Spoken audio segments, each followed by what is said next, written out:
ఇప్పుడు మహారాష్ట్ర ఉప ముఖ్యమంత్రి అజిత్ పవార్ గారి విమాన ప్రమాదం ఇంకొక కొత్త లింక్ని ఇంకొక కొత్త క్విడ్ ప్రోకో బయటపడింది. చంద్రబాబు నాయుడు గారికి ఆ మరణానికి ఆ విమాన ప్రమాదానికి చంద్రబాబు నాయుడు గారికి ఉన్నటువంటి లింక్ ఇప్పుడు సాక్షాత్తు అజిత్ పవార్ గారి మేనల్లుడు అక్కడ ఏదైతే ఎన్సీపీ ఎమ్మెల్యే ఆయన ప్రెస్ మీట్ పెట్టి ఏది జరిగిందనేది రోహిత్ పవార్ చెప్పినప్పుడు నిజంగా కూడా అందరికి ఆశ్చర్యం కలిగింది.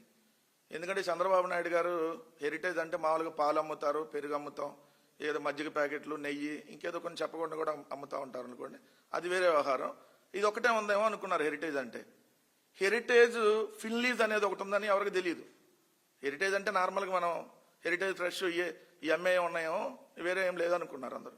సో ఇప్పుడు హెరిటేజ్ ఫిన్లీజ్ అనేది ఒకటి ఉంది. ఆ హెరిటేజ్ ఫిన్లీజ్ అనేది విఎస్ఆర్ వెంచర్స్ అంటే చంద్రబాబు నాయుడు గారు ఈ హెరిటేజ్ ఫిన్లీజ్ నుంచి విఎస్ఆర్ వెంచర్స్ లోకి పెట్టుబడి పెట్టినటువంటి వ్యవహారం ఈరోజు రోహిత్ పవార్ బయటకు తీసిన తర్వాత నిజంగా ఎంత క్విడ్ ప్రోకో ఇక్కడ జరుగుతూ ఉంది, ఏ విధంగా రాష్ట్ర సంపదని చంద్రబాబు నాయుడు గారు తన బినామీ కంపెనీలకో లేదంటే తాను పెట్టుబడి పెట్టినటువంటి కంపెనీలకో ఎలా ప్రభుత్వ ధనాన్ని దోచిపెడతా ఉన్నాడంటానికి ఈ విఎస్ఆర్ వెంచర్స్ లింకులు ఒకసారి మనం చూస్తే బయటకు వస్తుంది. అంటే చంద్రబాబు నాయుడు గారు హెరిటేజ్ ఫిన్లీజ్ నుంచి ఏదైతే విఎస్ఆర్ వెంచర్లోకి పెట్టుబడి పెడతాడు, ఆ విఎస్ఆర్ వెంచర్స్ అంటే వాళ్ళు విమానాలు, హెలికాప్టర్లు సప్లై చేసేటటువంటి సంస్థ. చంద్రబాబు నాయుడు గారు విమానాలు, హెలికాప్టర్లు సప్లై చేసే సంస్థలో పెట్టుబడులు పెట్టేశాడు. పెట్టి ఆ విఎస్ఆర్ వెంచర్స్ ఫ్లైట్లని ప్రభుత్వం ద్వారా ఏదైతే చంద్రబాబు నాయుడు గారు వాడుతూ ఉంటాడు, డబ్బులు ప్రభుత్వం చెల్లించిద్ది. అంటే అక్కడికి వెళ్తుంది ప్రభుత్వం విఎస్ఆర్ వెంచర్స్కి చెల్లించిద్ది. విఎస్ఆర్ వెంచర్స్లో పెట్టుబడిదారుడు ఎవరు? హెరిటేజ్ ఫిన్లీజ్ అంటే నారా చంద్రబాబు నాయుడు గారి భార్య, అదేవిధంగా కోడలు. సో ఎంత దుర్మార్గం ఇది! ఇది కదా అసలు క్విడ్ ప్రో.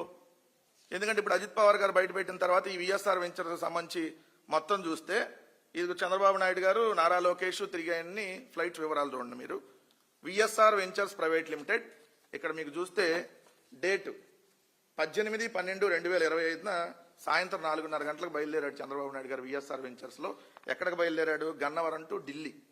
ఇది చంద్రబాబు నాయుడు గారు విఎస్ఆర్ వెంచర్స్ సంబంధించి. ఇవి రోజు ఉంటాయి మీకు చూస్తే, కొన్ని మన అన్ని చెప్పలేం కాబట్టి కొన్ని. విఎస్ఆర్ వెంచర్స్ ఇది నారా లోకేష్. ఎప్పుడు చూడండి 25/1/2026 మొన్న మధ్య ఏదైతే ఎక్కడి నుంచి బేగంపేట టు గన్నవరం నారా లోకేష్ గారు విఎస్ఆర్ వెంచర్స్ సంబంధించి మధ్యాహ్నం 1 గంటకు బయలుదేరాడు బేగంపేట నుంచి, హైదరాబాద్ బేగంపేట నుంచి ఇక్కడ విజయవాడ గన్నవరానికి. 25/1/2026. 21/12/2025 Gannavaram to Begumpet VSR ventures Nara Lokesh, Nara Brahmani గారు, ఇంకా ఇద్దరు ఉన్నారు. నెక్స్ట్ ఇది చూస్తే VSR ventures 9/1/2026 VSR ventures private limited Gannavaram to Pune 7 గంటలకు బయలుదేరాడు ఉదయం. ఏది నారా లోకేష్ గారు. మరి పూణేలో ఆహారం చేయడానికి వెళ్ళాడో ఎన్ని మనకు సంబంధం లేదనుకోండి, ఇంకా ఆయన పర్సనల్. సో పూణే. ఇదే చూస్తే దీని లింకులు ఇంకా సీఎం రమేష్ గారు చూడండి, మీకు ఇది కనపడతా ఉంటుంది. సీఎం రమేష్ గారికి సంబంధించి సీఎం రమేష్ గారు ఆయన కొత్త ఫ్లైట్ ఒకటి కొనుక్కొని విఎస్ఆర్ వెంచర్స్ లో పెట్టాడు. ఈ విఎస్ఆర్ వెంచర్స్ ద్వారా వాడతారనమాట. సో ఆయన పూజలు చేసేది కూడా చూడండి. ఇది డిసెంబర్ నెలలో 2021 సంవత్సరంలో సంబంధించి డిసెంబర్లో 2021 కొని ఇప్పుడు కూడా విఎస్ఆర్ వెంచర్స్ కిందే ఉంది ఈ ఫ్లైట్. సీఎం రమేష్ గారు వాడేటటువంటి స్పెషల్ ఫ్లైట్. సో ఇది ఒక వ్యవహారం. అంటే ఎంత దారుణం! ఇదే ప్రభుత్వం నుంచి డబ్బులేమో ప్రభుత్వం చెల్లించిద్ది చంద్రబాబు నాయుడు గారికి సంబంధించి. ఆ ప్రభుత్వం ఎవరికి చెల్లిస్తుంది? డైరెక్ట్గా హెరిటేజ్ ఫిన్లీజ్ అంటే ఆ డబ్బులు మళ్ళీ అక్కడ వాళ్ళ ద్వారా లబ్ధి పొందుతున్నారు. ఇది ₹1, ₹2 కాదు. నెల దాదాపుగా ఈ సంవత్సరం 2025 సంవత్సరంలోనే ఒక్క సంవత్సరం చూసుకుంటే చంద్రబాబు నాయుడు గారి విమాన ఖర్చులు, హెలికాప్టర్ ఖర్చులు ₹54 కోట్ల. ఒక్క సంవత్సరానికి 54 కోట్ల రూపాయలు. రెండో వ్యవహారం వచ్చేటప్పటికి ఇప్పుడు ఇది జరుగుతుండగానే రామ్మోహన్ నాయుడు గారి మీద కూడా వాళ్ళు చేసినటువంటి ఇది ఖచ్చితంగా మనం ఇక్కడ చెప్పాలి.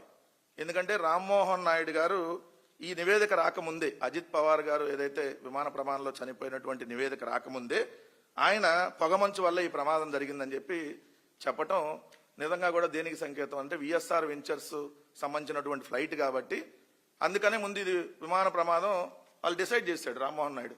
మరి ఈయన రీల్స్ చేస్తా డిసైడ్ చేశాడు, డాన్స్ చేస్తా డిసైడ్ చేశాడు తెలియదు, కానీ ఆయన డిసైడ్ చేసేసి పొగమంచు కారణంగానని చెప్పటం ఇప్పుడు ఇంకొక సంచలనం. రెండో వార్త చూస్తే మనకి ఈ ఇద్దరు కేంద్ర మంత్రులు ఉన్నారు ఈ రాష్ట్రానికి. ఇద్దరి వల్ల ఒక్క అనా పైసా ఉపయోగం లేదు టీడీపీ నుంచి. ఒక ఆయనేమో పెమ్మసాని, ఇంకొక ఆయనేమో రామ్మోహన్ నాయుడు. ఒక ఆయనేమో రీల్స్ డాన్సులు చేస్తూ ఉంటాడు, ఇంకో ఆయనేమో 24 గంటలు నా తడాకా చూపిస్తానని ఏదైతే గంజాయి బ్యాచ్ని మాజీ మంత్రులు ఉంటాడు. ఇది తప్ప వాళ్ళు చేసిందేమీ లేదు.